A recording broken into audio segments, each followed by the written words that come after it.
teman-teman, jumpa lagi di Kasino Podcast, kabar Sini Sono yang terbaru. Hari ini seperti episode kemarin, di tempat yang baru dengan suasana baru dan juga tapi tetap dengan host saya yang cantik cerita, Del.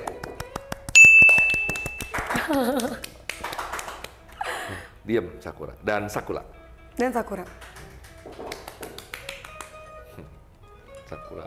Sakura adalah salah satu co-host kehormatan ya, hari ini. Coba dia nggak ngapa-ngapain, cuma diem aja. Oke, apa kabar Dela?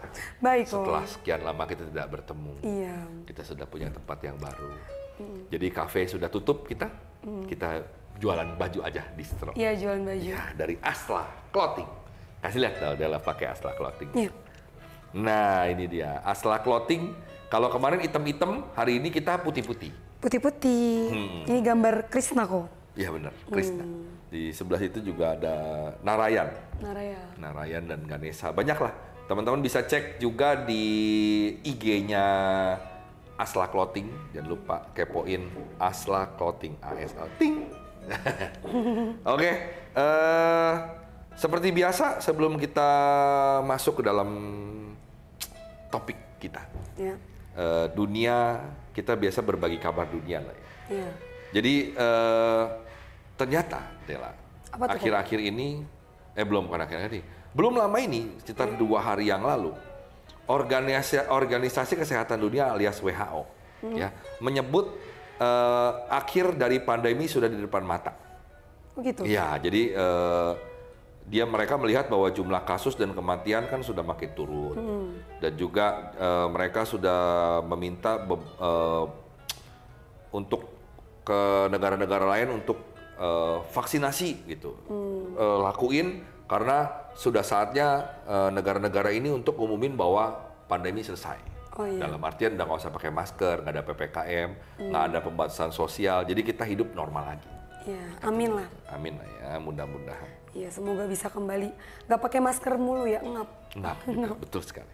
Dan nggak ada gunanya juga sebenarnya. Iya. Oke. Ada berita juga perang Rusia dan Ukraina sudah berlangsung cukup lama dan bikin warga. Masih berantem memang? Ya, masih ya. Kadang-kadang kita udah pada lupa. Kamu nggak tahu ya? Nah itu. Sampai 84 pejabat minta Presiden Putin untuk mundur karena udah kesel. Kenapa kok nggak kelar-kelar? Gitu loh. Iya, aku juga baru tahu ya. Iya, sebenarnya kalau gue bilang Putin ini sedang bikin perang psikologi nih. Sekarang ya dengan kekuatan armada perang Rusia segitu hebat, dia kalau dalam waktu 1 malam bumi hanguskan Ukraina itu bisa. Iya. Tapi kan ini pasti ada sesuatu yang dia lakuin. Cuma kita kan nggak kita bukan orang yang tepat untuk ngomong karena kita bukan ekonom dan politikus. Gitu. Cuma kita lihat sebagai mata orang biasa kan, nggak mungkin Rusia punya armada yang segitu hebat sama Ukraina kok kayak orang main orang anak kecil berantem gitu. Kayak lu jelek, lu dasar malu jelek, lu bapak lu jelek kayak gitu. Aku baru tahu kalau berantem gitu, baru tahu masih berantem. Masih ternyata. PPKM masih ada nggak kok? PPKM masih. Kita level 1. PPKM masih level 1. Mudah-mudahan bisa dicabut. Ya. Dan juga akhir-akhir ini yang seru-seru. Oh, hacker Bjorka. Pernah dengar? Enggak. Jadi ternyata Del, data-data kita sudah di-hack. Jadi gitu? data lo sekarang tersebar di seluruh dunia. Oh gitu? Iya. Data nyokap lo, data bokap lo, semua yang ada di apapun aplikasi Peduli Lindungi, di Telkomsel, di mana sudah. Bisa sih? Ya, sedih. Ya itu. Ya karena tingkat keamanan kita nih nggak tahu kenapa cukup rendah. Jadi kayak akhirnya diambil orang tidak bertanggung jawab. Salah satunya ini adalah hacker yang begitu terkenal namanya Bjorka. Yang berhasil mengambil data katanya. Itu mengambil data dari BIN, Badan Intelijen Negara. Jadi surat menyurat antara Presiden dengan BIN ini sudah di tangan dia katanya. Dan juga kemarin dia sempat buka data pribadi dari Menteri Komunikasi, terus udah gitu Pak Luhut, Pak Mahfud, sama Anies. Pak Anies juga dia buka datanya. Ya ampun. terang-terangan. Terang-terangan. Itu dia makanya. Jadi ini cukup apa ya, kita jadi deg-degan sebenarnya. Jadi khawatir. Cuma ya mudah-mudahan ya. Takutnya data kita dipinjem gitu nggak buat? Nggak, emang dijual. Kalau gitu? data kita diambil sama mereka ini kan data kita dijual. Data kita dijual kemana? Dijual ke perusahaan-perusahaan. Karena di situ, di dalam itu ada lu punya hobi, lu punya suka, lu ke ini lu apa itu ada di situ. Jadi dia ambil, dijual. Gitu. Ya, dan itu harganya tidak murah, lumayan mahal. Oke, nah, oh iya, kita juga berita terakhir adalah kita mengucapkan terima kasih kepada Gubernur DKI Bapak Anies Baswedan dan juga Wakil Gubernur DKI Bapak Ahmad Riza Patria. Karena beliau sudah selesai masa jabatannya nanti bukan sekarang. Nanti bulan Oktober kalau nggak salah. Oktober. Jadi karena berarti nanti ini lagi dong, apa ya? Pemilu. Pemilu ya. Tapi pemilu ini harusnya kan cuma kan pemilu kita mau serentak supaya irit biaya negara. Jadi nggak ada pemilu, harusnya sih udah pemilu nih kita harusnya. Cuma harusnya udah pemilu ini. Harusnya, cuma nanti dibikin serentak dengan pemilihan presiden 2024. Jadi digabung. Memang kan tugas masa kerjanya sudah berakhir, Pak Anies sama Bang siapa namanya ini, Bang Patria. Jadi kemarin mereka sudah bikin laporan ke DPRD, sudah diterima dengan baik. Nah sekarang mereka tetap melanjutkan sampai nanti masa kerjanya habis. Nah, setelah habis digantikan oleh pejabat sementara. DPRD DKI telah memutuskan 3 nama calon pejabat sementara Gubernur DKI nanti akan menggantikan Anies. Ya, nama ini akan diberikan kepada Menteri Dalam Negeri. Menteri Dalam Negeri akan menyampaikan kepada Presiden. Nomor 1 adalah Bapak Heru Budi Hartono. Dia adalah Kepala Sekretariat Presiden. Nah, Pak Heru ini kalau kita kenal dia dekat sekali sama Pak Ahok karena dulu dia pernah njalonin diri untuk bersaing di gubernur dan wakil gubernur Jakarta. Cuma karena tidak melalui jalur politik, jalur parpol, Pak Heru nggak bisa ikut. Akhirnya Pak Ahok ngambil siapa namanya tuh? Yang orang Surabaya, Jarot. Nah, Pak Jarot. Nah, kedua adalah Marullah Matali, Sekretaris Daerah DKI. Ketiga adalah Bapak Bahtiar, Dirjen Politik dan Pemerintahan Umum Kemendagri. Nah, ini saya lagi cek 3 orang ini. Nanti kita lihat ya. Siapakah 3 orang ini yang menurut saya, hitungan saya, yang akan bisa menjadi Gubernur DKI Jakarta? Oke. Sesuai dengan janji saya tadi kita bahas astrologi. Ya. Tapi kali ini kita bahas Chinese ya. Astrologi. Kita nggak bahas karena kemarin kan udah tuh astrologi Barat.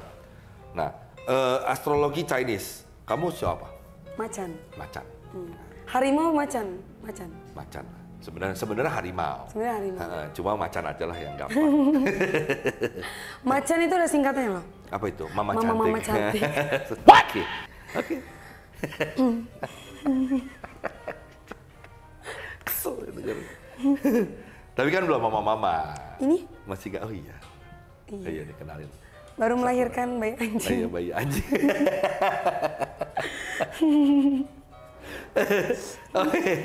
Oke. Nah. Suaminya anjing. Ya, suaminya anjing. Oke. Nah, kalau Dela tahu Shio ya teman-teman. Jadi kalau di astrologi Chinese ini disebutnya Shio. Nah, bisa lihat di mana? Kalian bisa lihat di Google, gampang cari. Yeah.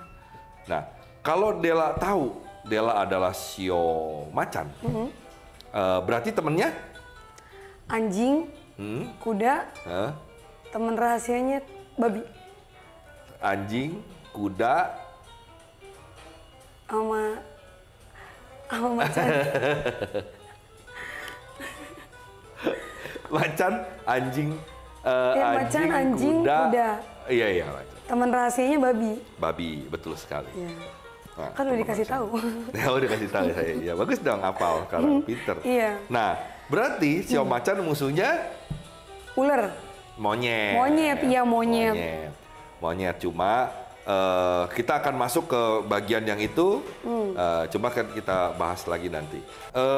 Buat teman-teman yang udah tahu nih, cek aja di Google, misalnya tanggal lahir berapa, tahunnya berapa ya.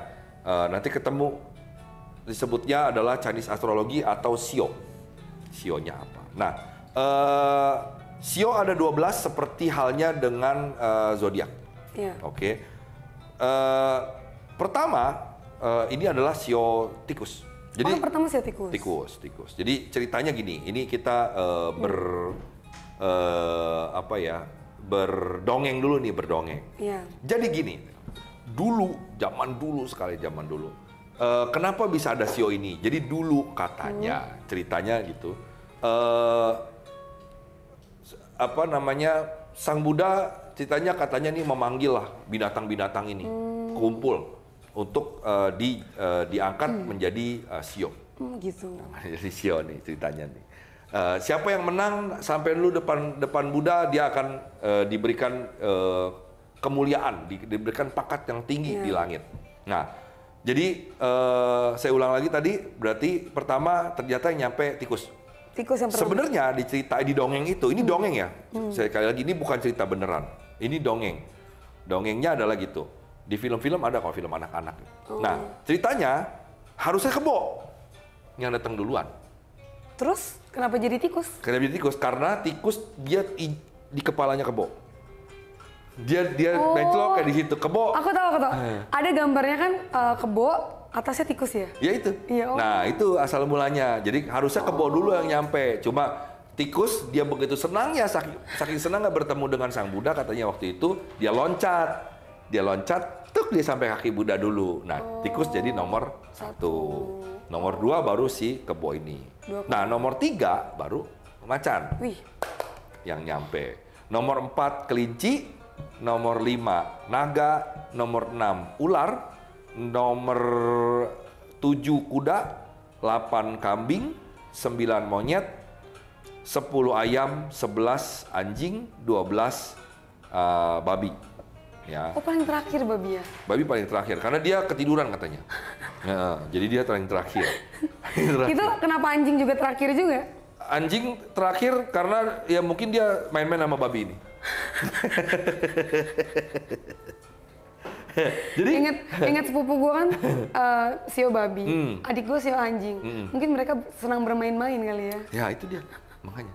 Nah inilah kenapa kalau mau tahu ceritanya ini sebenarnya seru. Itu ada filmnya kok? Ada di nanti YouTube lu kasih ada. tau Jiro, gue cuma mau nonton. Itu ada anak-anak di China itu mereka nonton ini lucu deh, cerita ini. Jadi cerita bagaimana 12 Shio ini katanya datang ke 12 binatang ini datang ke depan Sang Buddha untuk menjadi Shio gitu. Nah, ada cerita lucu di sini, cuma nggak tahu di filmnya ada apa nggak, tapi kalau di buku ada. Kenapa burung walet itu nggak jadi nggak ada Shio burung? Iya, kenapa? Nah, itu. Jadi ceritanya gini. Jadi seperti halnya lomba Miss Universe gitu. Putri Indonesia di ceritanya nih. Maksudnya yang napak kakinya kali? Enggak. Seperti halnya lomba-lomba itu. Jadi ceritanya, singkat cerita nih yang menang adalah burung walet. Burung walet. Burung walet diutus untuk ikut perlombaan ini.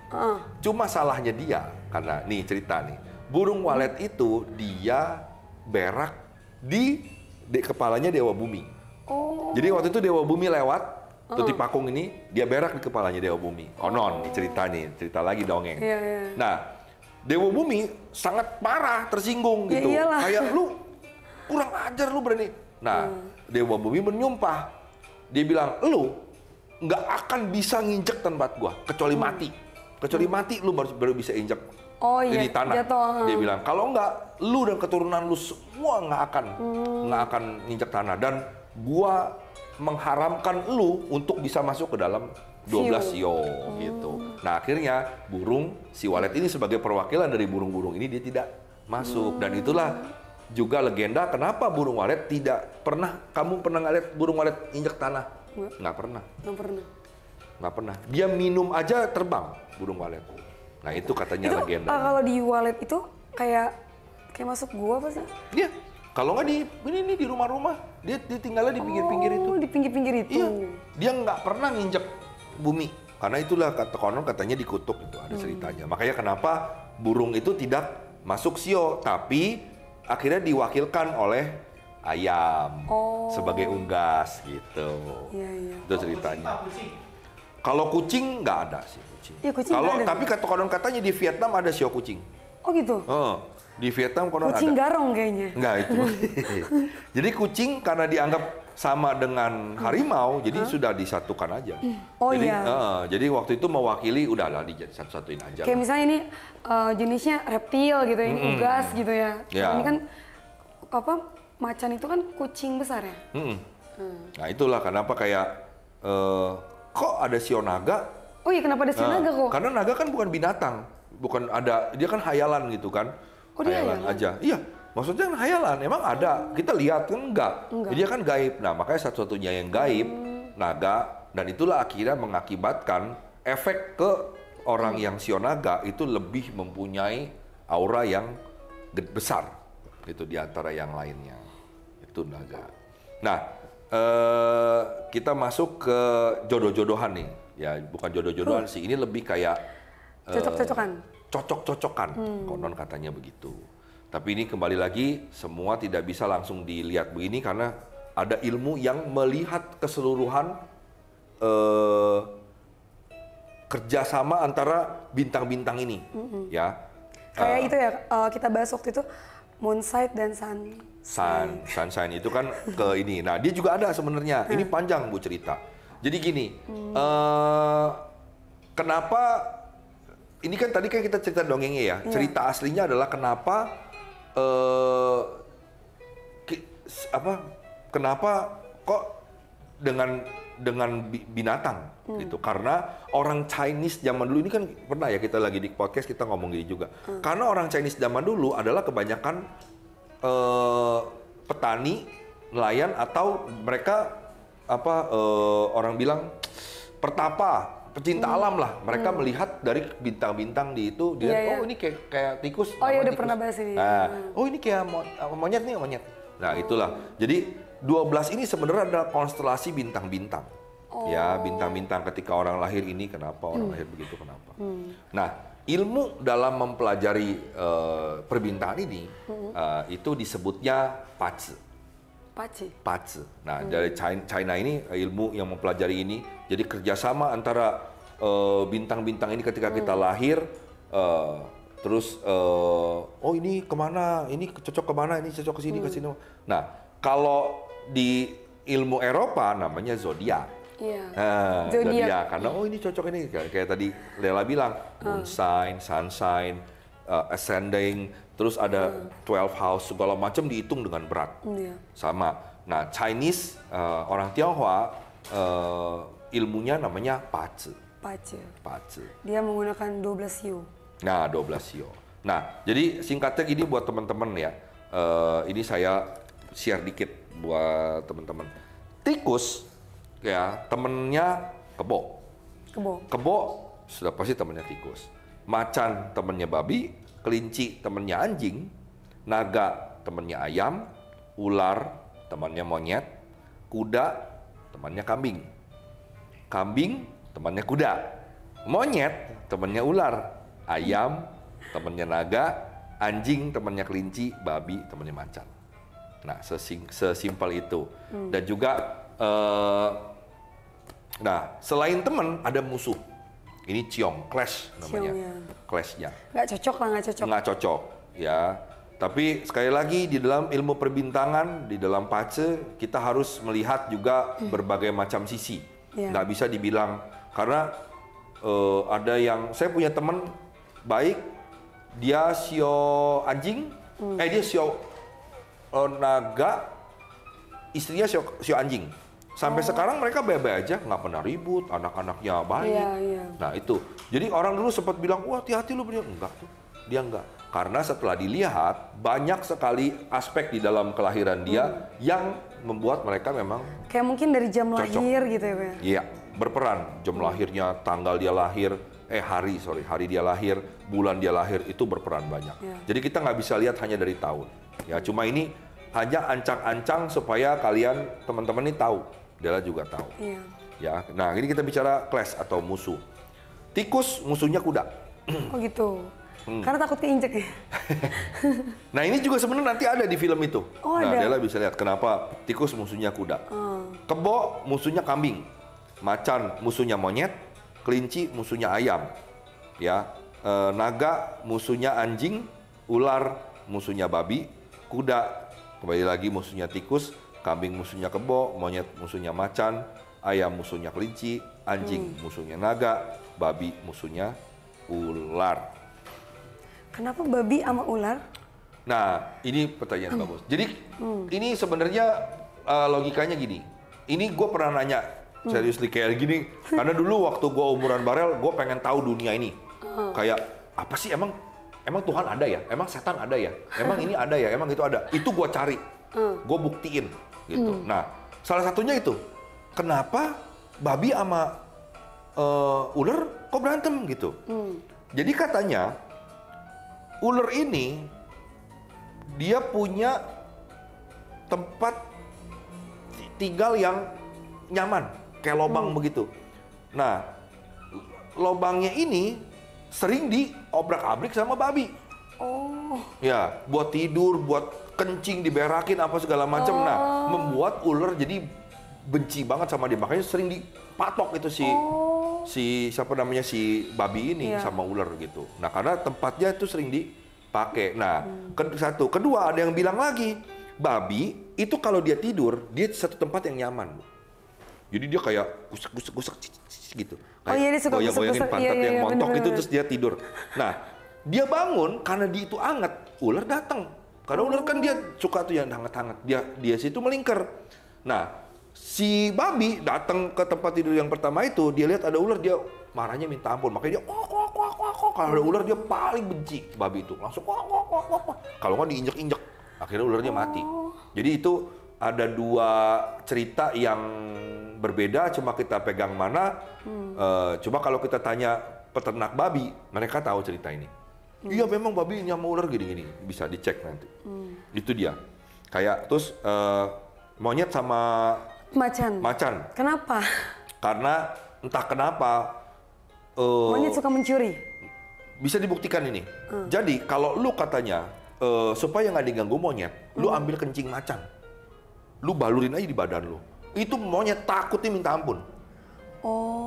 Dan macan tuh entah kenapa enak banget sama monyet itu. Gendek dari telaganya itu. Konon katanya begitu. Jadi kalau misalnya kasih air pipis harimau, monyet. Nah, ada satu lagi yang ini dongeng legenda ya, yang nggak susah dibuktikan. Naga dengan ayam. Jadi asal Della tahu. Padahal jauh gitu ya kayak. Iya. Kenapa ayam punya jalu? Tahu jalu? Jengger. Bukan.